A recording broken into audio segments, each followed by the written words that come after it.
All right, let's get a little update. We've got this house under construction right now, as you can see. It's a date palm with a 3-car.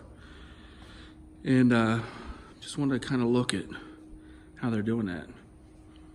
We're doing an outdoor kitchen right there, which is going to be beautiful. We left that open so you can get some airflow and can see out there. Look how big that window is. That's for your breakfast nook. It's gonna be really nice.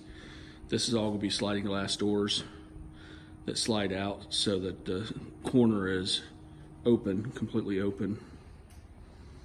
Let's check this master out. Look how huge that window is. I love that window.